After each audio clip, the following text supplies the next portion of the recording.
Bienvenue à tous. L'industrie maritime mondiale est confrontée à une transformation inévitable alors que la demande d'énergie propre augmente et que le calendrier réglementaire pour des solutions pratiques se resserre. Les cargos brûlent d'énormes quantités de fioul lourd, produisant une pollution bien supérieure à celle de la plupart des systèmes de transport terrestre. Cette pression a permis à la propulsion nucléaire de revenir dans la discussion sous une forme nouvelle et plus sûre. Les réacteurs à sel fondu, alimentés au thorium, sont apparus comme l'une des technologies les plus réalistes, capables de propulser la prochaine génération de cargos hauturiers d'ici la fin des années 20, plusieurs groupes d'ingénieurs prévoyant des déploiements d'essais avant 2026. Pour la première fois depuis des décennies, le profil énergétique du transport maritime mondial pourrait passer du pétrole à un système compact et à très haute densité énergétique, capable de fonctionner pendant des années sans ravitaillement. L'attrait du thorium commence par la physique fondamentale de son cycle de combustible. Le thorium lui-même n'est pas fissile, mais lorsqu'il absorbe un neutron, il se convertit en uranium qui est fissile dans un environnement de sel fondu. Le mélange de combustible liquide élimine les limitations de refroidissement qui contraignent les conceptions de réacteurs traditionnels et crée une enveloppe thermique stable, adaptée aux demandes de puissance constante des grands moteurs marins. Un cargo propulsé par un réacteur à sel fondu au thorium pourrait naviguer en continu pendant des années.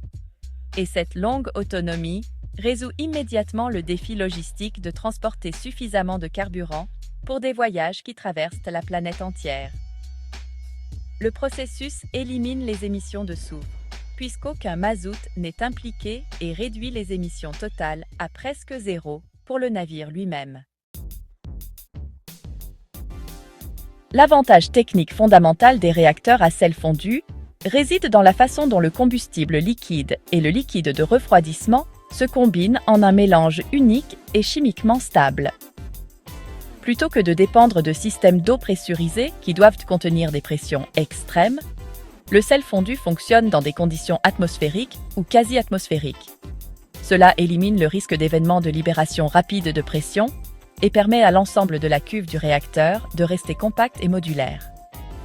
Pour un cargo, cela se traduit par un entretien bien plus simple, une contrainte mécanique moindre sur la coque et moins de systèmes à haute pression qui pourraient monter et compliquer l'approbation réglementaire. Un cœur de réacteur compact pourrait être placé dans un compartiment blindé près du centre du navire avec des couches supplémentaires de protection structurelle qui ne nécessitent pas de refonte majeure de l'ensemble de la classe de navire.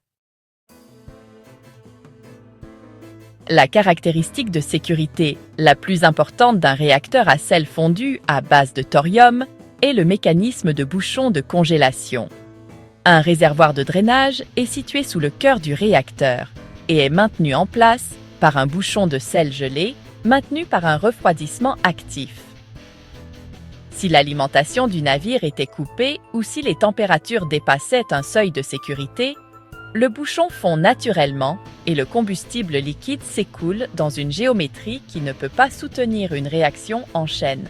Cette réponse de sécurité passive ne nécessite aucune action humaine, aucun contrôle électronique et aucune vanne mécanique.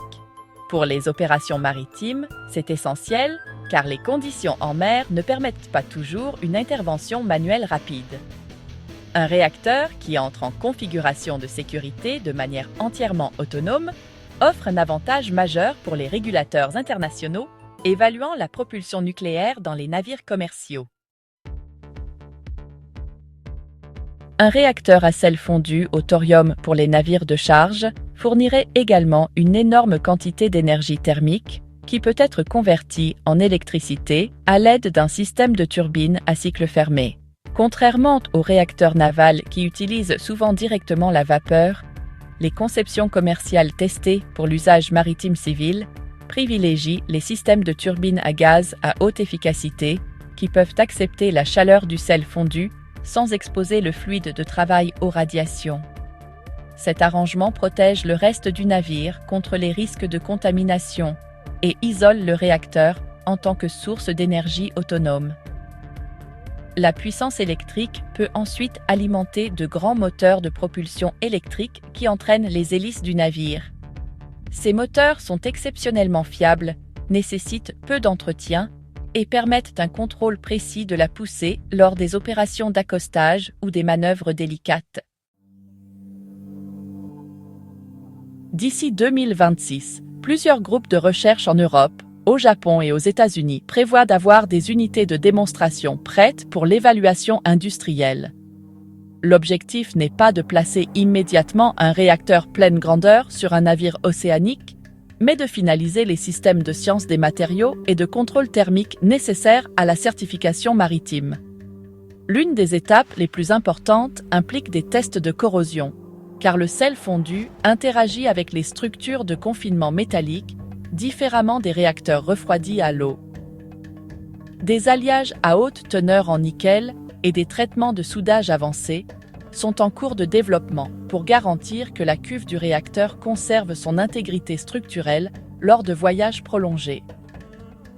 Une fois que ces normes de matériaux seront établies, les chantiers navals pourront commencer à concevoir des coques qui intègrent le compartiment du réacteur comme un module enfichable. Un cargo équipé d'un réacteur au thorium à sel fondu pourrait faire le tour de la planète de nombreuses fois sans ravitaillement, ce qui changerait complètement l'économie du fret mondial. Les ports n'auraient plus besoin de stocker de fioul lourd, les navires n'auraient plus besoin de s'approvisionner dans des lieux spécifiques, et les horaires de transit deviendraient plus prévisibles. Les perturbations météorologiques pourraient être évitées en ajustant simplement la trajectoire sans se soucier de la consommation de carburant supplémentaire. Cette endurance améliore également la sécurité, puisque le navire peut maintenir sa pleine puissance pour échapper aux tempêtes ou éviter les dangers sans les restrictions de carburant qui affligent les flottes conventionnelles. Sur des décennies d'exploitation, les économies réalisées en éliminant les achats de carburant pourraient dépasser le coût du réacteur lui-même. Il subsiste des obstacles réglementaires à surmonter, notamment en ce qui concerne le traitement des navires civils à propulsion nucléaire dans les eaux internationales. Cependant, l'utilisation du thorium et des conceptions à sel fondu change considérablement la donne. Le réacteur ne peut pas fondre au sens traditionnel, n'a pas de système d'eau à haute pression susceptible de se rompre, et produit beaucoup moins de déchets à vie longue comparé au cycle de combustible à uranium traditionnel. En fait, la plupart des déchets de thorium se désintègrent à des niveaux sûrs beaucoup plus rapidement que les rejets des réacteurs à eau pressurisée. Ces avantages offrent aux régulateurs une voie pour approuver des flottes d'essais limitées dans des conditions contrôlées. Et plusieurs autorités maritimes ont déjà commencé à rédiger des lignes directrices qui évaluent les nouveaux types de réacteurs sur leurs caractéristiques de sûreté passive, plutôt que sur des hypothèses obsolètes issues des conceptions du milieu du XXe siècle. Un autre avantage majeur des réacteurs au thorium en mer est le potentiel des processus industriels embarqués. La production thermique intense et constante peut fournir une chaleur de haute qualité pour la production de carburants synthétiques, le dessalement, la réfrigération et la production d'hydrogène à bord. Certains exploitants de cargo explorent des opérations hybrides où le navire produit de l'hydrogène pour l'alimentation portuaire pendant les périodes de déchargement. Cela transformerait chaque navire en une plateforme énergétique flottante qui répondrait aux besoins énergétiques côtiers à chaque fois qu'il accoste. De telles capacités sont difficiles à gagner avec les moteurs de navires conventionnels, mais deviennent pratiques lorsqu'un navire transporte un réacteur compact capable de produire une chaleur constante de plusieurs mégawatts. Si les défis techniques, de sécurité et réglementaires sont résolus, les réacteurs à sel fondu de thorium pourraient redéfinir le transport maritime d'ici la fin des années 20 et le début des années 30.